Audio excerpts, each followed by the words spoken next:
तो गाइज मैं घर पर बैठा हुआ काम कर रहा था और अचानक से मेरे कजिन भैया मामा जी के लड़के का कॉल आया और उनके ससुराल में शादी थी इसलिए वो सीकर आए हुए थे। तो मैंने उन्हें मेरे फ्रेंड की शॉप पर भेज दिया था शॉपिंग करने के लिए। उन्हें कपड़े लेने थे, अपने साले को दिलवाने थे, इसलिए मैंने उन्हें बोला था कि मेरे फ्रेंड की शॉप है गली के बाहर, उस पर चलो मैं पहुंच रहा हूँ। तो मैं जल्दी जल्दी घर से निकल गया और जा ही रहा था कि रास्ते में मुझे मजदूर काम करते हुए दिखाई दिए। तो मुझे मजदूरी नहीं करनी थी इसलिए मैं सीधा आगे निकल गया और गली के बाहर निकलकर एक टर्न लेकर फिर इधर साइड में थी मेरे फ्रेंड की शॉप जिसका नाम है व्हाइट कॉलर। और जैसे ही मैंने इसका गेट खोला तो अंदर मेरे भैया, उनके साले और मेरा फ्रेंड उन्हें कपड़े दिखा रहा था। तो शॉप पर पहुंचने के बाद में मेरा ज्यादा टाइम वेस्ट नहीं हुआ था क्योंकि पहले ही इन्होंने कपड़े सिलेक्ट कर लिए थे, बस एक ड्रेस बाकी थी वो भी इन्होंने सिलेक्ट कर ली थी। फ्रेंड के पास कपड़े वगैरह काफी अच्छे हैं, अगर आप भी सीकर से हो तो इस शॉप पर जरूर विजिट करना।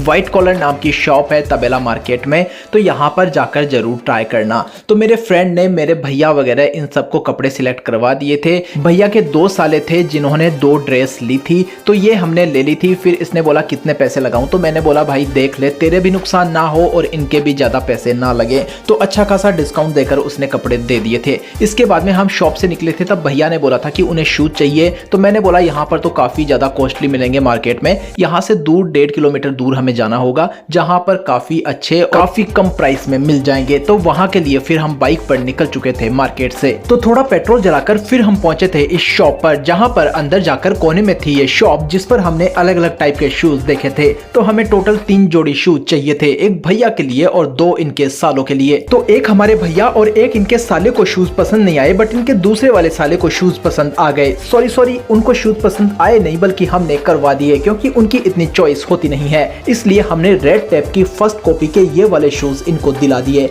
और इस शूज की डिजाइन आप देख सकते हो कितने ज्यादा अमेजिंग ये लग रहे हैं और इतनी कम प्राइस में हमें ये शूज मिले जितना आप सोच भी नहीं सकते। तो इन शूज की प्राइस मैं आपको नहीं बताऊंगा, कमेंट सेक्शन में आप ही गैस कर लेना। तो भैया ने अपने साले के लिए तो एक जोड़ी जूते ले लिए थे, फिर वो लगे हुए थे देखने में कि कहीं उन्हें कोई और शूज पसंद आ जाए, बट उनकी चॉइस अलग थी, इसलिए मैंने उन्हें बोला कि सामने एक दूसरी शॉप है, चलो उस पर चलकर आपको शूज दिखा देते हैं। तो हम यहाँ से निकल गए थे पैदल ही, बाइक हमने यहीं छोड़ दी थी। तो इस रोड पर गाड़ियां ज्यादा चलती है इसलिए मैंने साइड में देखा कि कहीं कोई गाड़ी तो नहीं आ रही है, वरना मैं हवा में उछल जाता, इसलिए मैंने देखकर रोड क्रॉस की। इसके बाद में हम चारों पैदल निकल गए थे इस शॉप के लिए।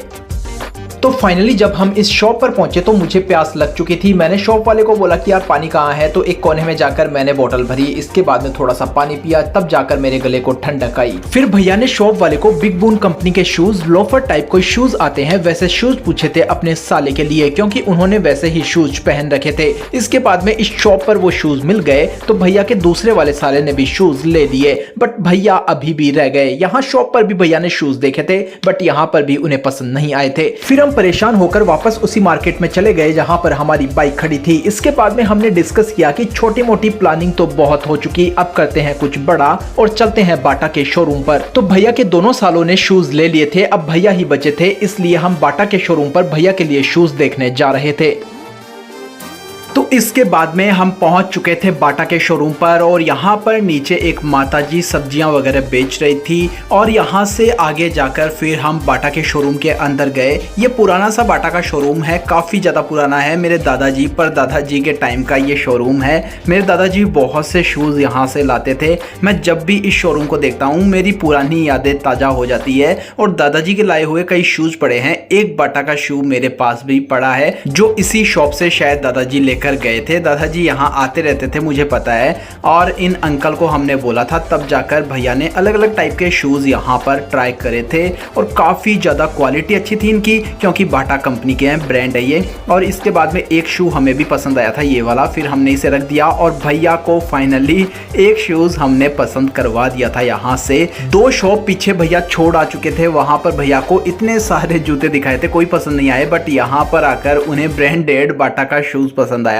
जो फाइनली हमने ले लिया था। इसके बाद में हम निकल चुके थे, तो मैं तो वापस भैया की बाइक पर पीछे जाकर बैठ गया। इसके बाद में हम जा ही रहे थे एंजॉय करते करते कि बीच में भैया के साले साहब बोले कि उन्हें एक ट्रॉली बैग परचेज करना था और इसके बाद में हम बीच में शॉप पर रुके थे जहां पर उन्होंने ट्रॉली बैग्स देखे थे। उनके नॉन की जानकार की दुकान थी इसलिए उन्होंने 70% ऑफ करवा लिया था और ये ट्रॉली बैग फाइनली उन्होंने सिलेक्ट किया था और इसे हमने परचेज कर लिया था। तो फिर यहाँ से हम निकल चुके थे भैया के लिए व्हाइट शर्ट लेने के लिए और इन्होंने किसी जानकार की शॉप बताई थी जहां हम जा रहे थे और रास्ते में हमें ये बाइक वाला मिला जिसे देख सकते हो कैसे धुआं उड़ाते ही ये जा रहा था। तो फिर मैं इसका वीडियो बनाने लग गया क्योंकि ये बहुत ज्यादा धुआं छोड़ रहा था, लग रहा था इसकी बाइक सिगरेट पी रही थी। और इसके बाद में हम आगे निकले थे, तब जाकर आया था हमारे सीकर का घंटा घर और इसके बाद में हम यहाँ से भी क्रॉस होकर आगे गए, तब जाकर इस गली के अंदर घूमकर ये थी शॉप। मैं सोच रहा था यार इतना दूर लाने की क्या जरूरत थी, बट इनके साले साहब के जानकार की शॉप थी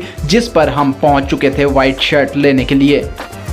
तो इसके बाद में भैया ने यहाँ पर जीन्स वगैरह भी देखी थी जो भैया को पसंद नहीं आई, बट इन्हें चाहिए था मेन व्हाइट शर्ट क्योंकि ये कोट पैंट पहनने वाले थे शादी में, इसके नीचे इन्हें व्हाइट शर्ट चाहिए था। तो भैया जब व्हाइट शर्ट ट्राई कर रहे थे तो मैं बैठा बैठा सारा खेल देख रहा था कि कैसा उन पर ये शर्ट लग रहा था। वो मुझे पूछ रहे थे कि शर्ट मेरे पर जम रहा है या नहीं। तो फाइनली हमें एक शर्ट पसंद आ गया और भैया ने इसे परचेज कर लिया। इसके बाद में हम यहाँ से निकल चुके थे घर के लिए और यार मैं तो काफी ज्यादा खुश हुआ क्योंकि यार फाइनली शॉपिंग कंप्लीट हो चुकी थी। केवल एक ड्रेस दिलाने भैया को मैं गया था और यार इसके बाद में शूज वगैरह हमने देखे, इतना टाइम लग चुका था। शर्ट भी हमने लिया था, 2-3 घंटे मुझे लग चुके थे। तो घर आने के बाद में भैया थोड़ी देर मासी से मिले थे और वो रुके नहीं थे क्योंकि उन्हें शादी में जाना था अपने ससुराल। इसके बाद में थोड़ी देर उन्होंने बात की और फाइनली वो चले गए थे अपने ससुराल। तो यार अभी मैं ये व्लॉग लेट अपलोड कर रहा हूँ क्योंकि मैंने व्लॉग उस टाइम नहीं बनाया था। ये उस टाइम का था जब इनके शादी होने वाली थी। अभी तो इनके ससुराल में शादी हो चुकी है। तो फाइनली यार भैया भी निकल चुके थे। आपको व्लॉग कैसा लगा कमेंट सेक्शन में जरूर बताना।